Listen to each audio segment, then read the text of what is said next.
श्री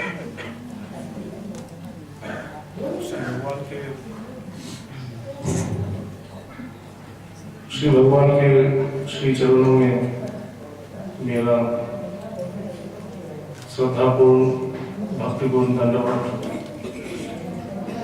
माँ काली को मेरा प्रणाम, बाबा विश्वनाथ को मेरा प्रणाम, और आज यहाँ उपस्थित सभी को हमारा प्रणाम तथा आदर।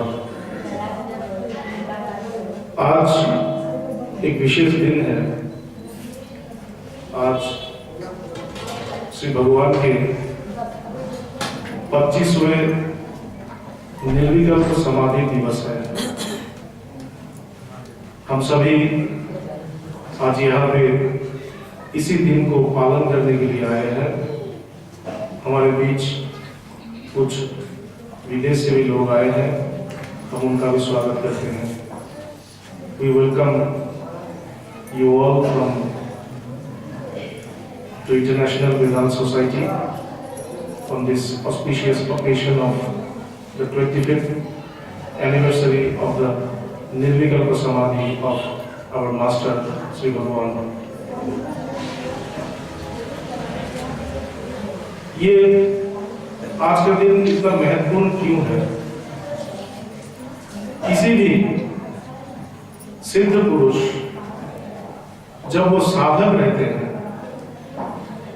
तब वो अपने गुरु के पास जाकर अध्यात्म अभ्यास करते हैं, अध्यात्म की शिक्षा लेते हैं। अध्यात्म की शिक्षा लेते लेते एक समय वे आध्यात्मिक जगत की जो गहराइयां हैं, उन गहराइयों को वो महसूस या अनुभव करने लगते हैं। इससे पहले तक इन तत्व जो है ये सभी उनके अनजान है, एक धारणा के रूप में रहते हैं। उनके भीतर वो अग्रसर होते हैं एक धारणा लेकर, आत्मा ब्रह्म या ईश्वर की धारणा लेकर।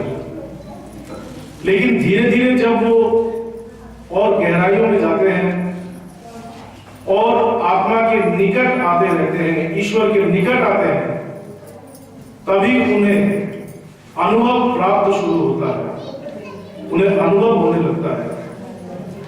और शास्त्रों में या महापुरुषों ने इसी अनुभव को आध्यात्मिक जगत का सर्वोच्चम स्तंभ कहा है। इसी के ऊपर किसी व्यक्ति का आध्यात्मिक शक्ति, उनका आध्यात्मिक भाव निर्भर करता है। कौन कितने बड़े महापुरुष हैं, ये उनके समाधि द्वारा ही निर्णय होता है। जैसे हम किसी भी महापुरुष को ले, शंकराचार्य हो या स्वामी विवेकानंद हो या रामकृष्ण परमहंस हो या उनसे भी पूर्व जितने भी महापुरुष हैं, वे महापुरुष हुए कैसे? उनको हम महापुरुष क्यों कहते हैं? क्योंकि उन्होंने एक तत्व को अनुभव किया है, एक तत्व को लाभ किया है, और उस लाभ से उन्हें ये ज्ञान प्राप्त हुआ है कि ये जो आत्मा या ब्रह्म है, जिन्हें हम कभी कभी ईश्वर भी कहते हैं, जो हमारा स्वरूप है, वो हमसे अलग नहीं है, वो हमारा ही स्वरूप है, हम खुद हैं। और जो हम अपने आप को कहते हैं, ये हम नहीं है, ये एक कल्पना मात्र। जैसे कुछ देर पहले स्वामी जी ने कहा बुद्ध के बारे में, हम उन्हें बुद्ध कहते हैं। हम उन्हें बुद्ध क्यों कहते हैं? बुद्ध का मतलब क्या है? बुद्ध का मतलब है कि जो जानता है, जिसने जाना है, उसे बुद्ध कहते हैं। हम सभी जानते हैं, हमको भी पता है कि हम कौन हैं, कहां से आए हैं, कहां जाने वाले हैं, हमारा परिचय क्या है, हमको भी पता है। लेकिन हमारे जानना और उनके जानने में फर्क क्या है? हम केवल शरीर के परिचय को जानते हैं, हम केवल उस नाम को जानते हैं जो हमें दिया हुआ है। किसी भी आदमी से अगर पूछा जाए आप कौन है, वो अपना नाम को कहते हैं कि मेरा नाम ये है। ये आपका नाम दिया हुआ है, ये आपका परिचय नहीं है। आपने क्या परिचय लेकर संसार में आया है, ये उनका परिचय नहीं है। उसी प्रकार से जो परिचय हम देते हैं ये भी मिथ्या परिचय है, कल्पना है।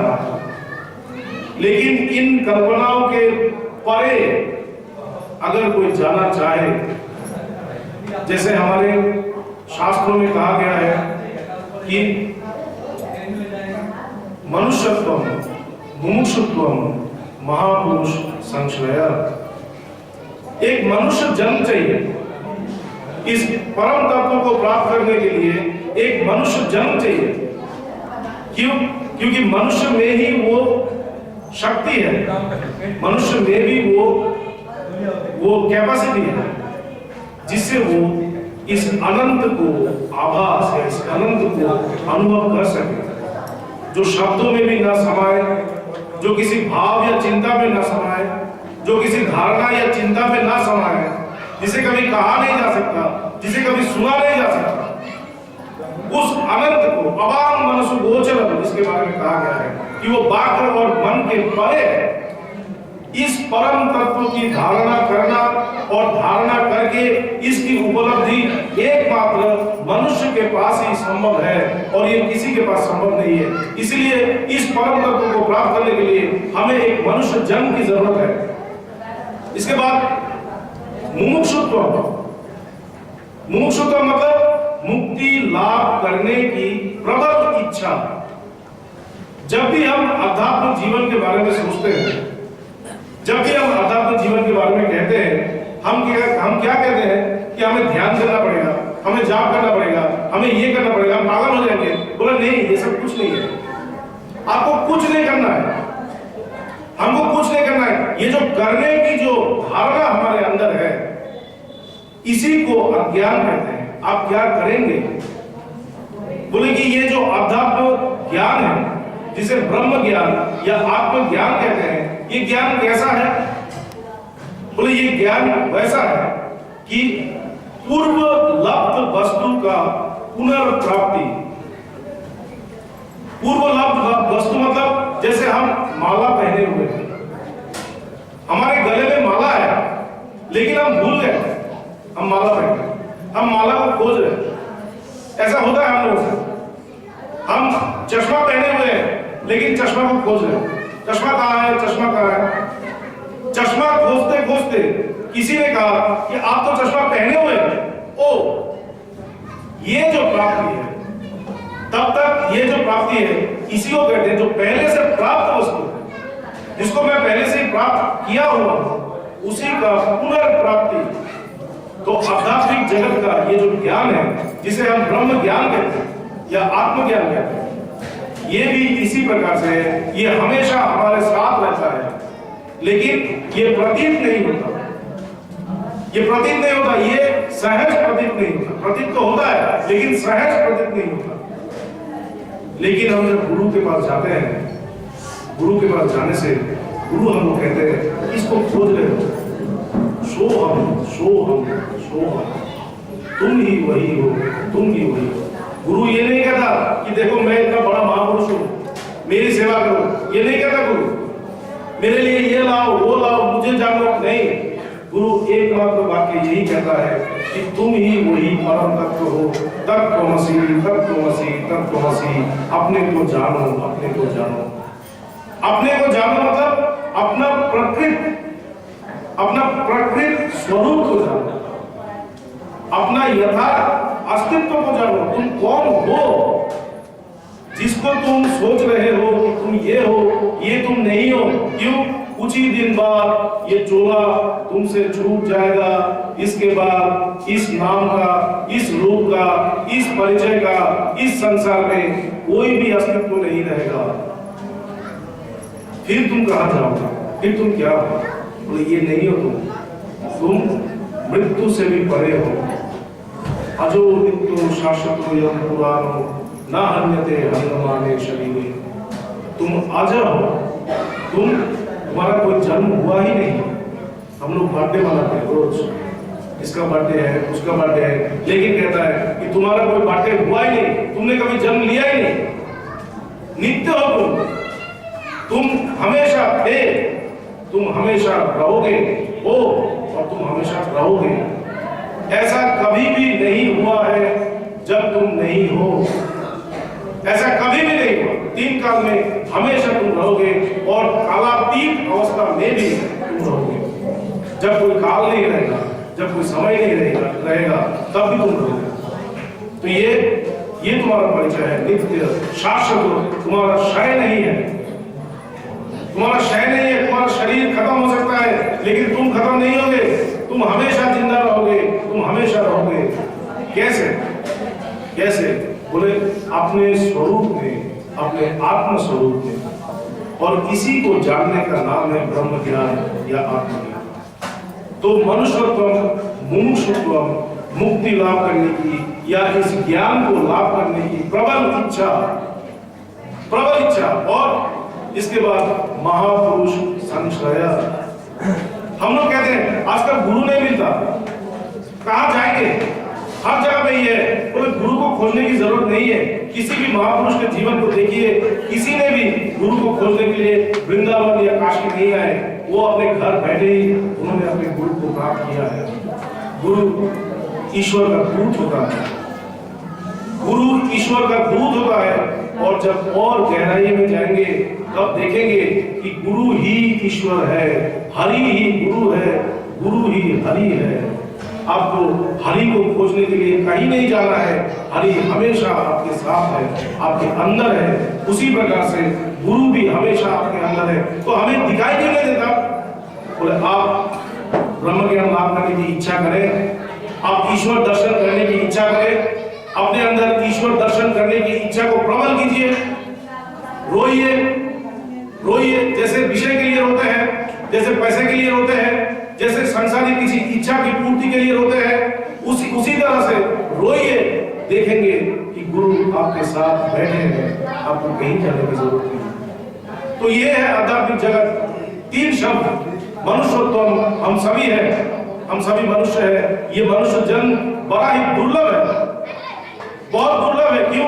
इसी मनुष्य जन्म में ही मुक्ति लाभ होती है, और किसी भी जन्म में ऐसा नहीं होता। इसी मनुष्य जन्म में ही श्रेष्ठ फल का प्राप्ति होता है, पुरुषार्थ प्राप्त होता है, मनुष्यत्व। इसलिए मनुष्य जन्म। इसके बाद मुमुक्षुत्व, मुक्ति लाभ करने की इच्छा। अगर किसी को इच्छा नहीं है तो क्या करेंगे? बोले प्रार्थना कीजिए, मन में प्रार्थना कीजिए, मन ही मन भगवान को बोलिए कि भगवान मेरा ये जो मनुष्य जन्म है ये बेकार ना जाए, ये बेकार ना जाए, मुझे सब कुछ प्राप्त हो, मुझे सब कुछ प्राप्त हो, और इसके बाद मुझे मुक्ति भी लाभ हो। मैं क्यों संसार में आया हूँ इस बात को मैं जानूं। मैं कहाँ जाऊंगा, मैं कहाँ जाऊंगा। हम लोग रोज देखते हैं काशी में, हम लोग कहते हैं कि काशी शमशान घाट है, काशी महाश्मशान है, लेकिन महाश्मशान में क्या होता है? महाश्मशान में हर रोज हम लोग किसी न किसी को विदाई देते हैं, लेकिन क्या कभी ने ये प्रश्न किया है कि आदमी अभी कहाँ है, या एक दिन मैं भी तो इसी प्रकार से जाऊंगा, मैं कहाँ जाऊंगा? जिस दिन ये प्रश्न मेरे मन में आएंगे, जिस दिन ये प्रश्न मेरे इसी को मृत्यु। हम लोग बुद्ध के बारे में हम लोग कहें, बुद्ध ने केवल 4 दृश्य देखा। हम लोग कहते हैं, कहानी कहते हैं, हम लोग कहानी कहते हैं, बुद्ध ने 4 दृश्य को देखा। पहले एक बुढ़ा, एक किसी बुजुर्ग आदमी को देखा, इसके बाद किसी रोगी को देखा, जरा को देखा, इसके बाद किसी मृत, किसी शव यात्री को देखा, और इसके बाद एक समाधिस्थ महापुरुष को देखा।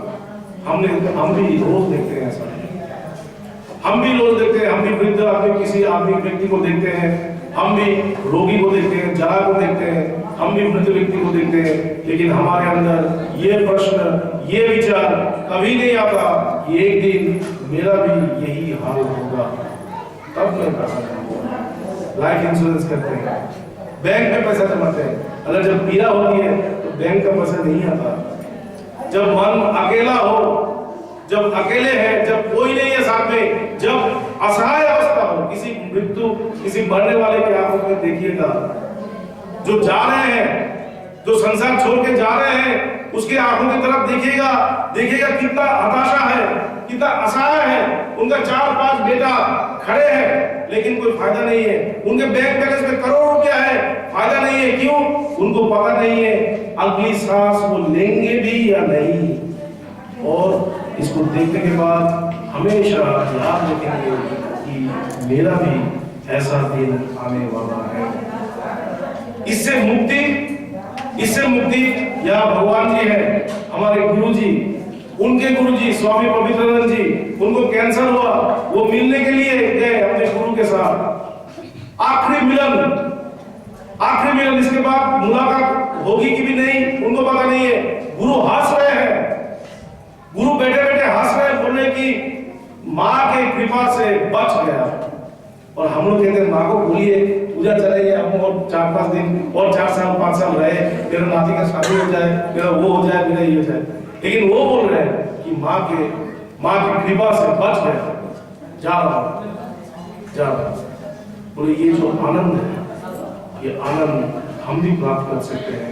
और आज ये दिन जो हम मना रहे हैं, वो इसीलिए मना रहे हैं कि हमारे जो गुरु जी है, महापुरुष, उन्होंने हमें ये सिखाया ही नहीं, उन्होंने हमें यह ज्ञान दिया है, हमें इस ज्ञान से धनी किया है कि जिस धन से हम आप सभी को बांट सकते हैं। हम आप सभी को ये धन बांट सकते, हम आपको पैसा भी नहीं दे सकते, हम आपको कुछ नहीं कर सकते, लेकिन आप ये जरूर कह सकते हैं कि जिस दिन आप इस संसार से जाएंगे उस दिन आप हंसते हंसते जाएंगे, ये गारंटी हम आपको दे सकते हैं। भगवान ने कहा है मनुष्य ही भगवान है, हम सभी भगवान हैं। मनुष्य भगवान का ही छोटा रूप है और बृहद रूप, मनुष्य का जो बृहद रूप है वो बृहद रूप ही भगवान है। इसको विश्वास करने की जरूरत है, इसको धारणा करने की जरूरत है। आज का दिन संसार में एक दिन सर्वश्रेष्ठ दिन होगा, क्योंकि इसी दिन किसी ने कहा था कि हम सभी भगवान हैं। किसी ने कहा था कि भगवान को पूजने के लिए कहीं जाने की जरूरत नहीं है, आप खुद भगवान हैं। विश्वास कीजिए और अपने मन को शांति दीजिए। आप सबको धन्यवाद। और आप लोग आते रहिए, हर शाम हमारे यहाँ पे वेदांत चर्चा होता है। आज हमारी बहुत खुशी है कि ये काशी का ये मठ, इंटरनेशनल वेदांत सोसाइटी काशी का ये मठ, इससे यहाँ से समस्त विश्व तक कवर गया है, अमेरिका तक कवर गया है, वेनेजुएला तक कवर गया है, चिली तक कवर गया है, साउथ अफ्रीका, ऑस्ट्रेलिया, एशिया, हर जगह पे कवर किया, हर जगह के लोग आते हैं। लेकिन हमें बड़ा दुख था कि हमारे लोग आस-पास के लोग हैं वो हम नहीं आते। आज आप सब आए, इसके लिए सबको धन्यवाद और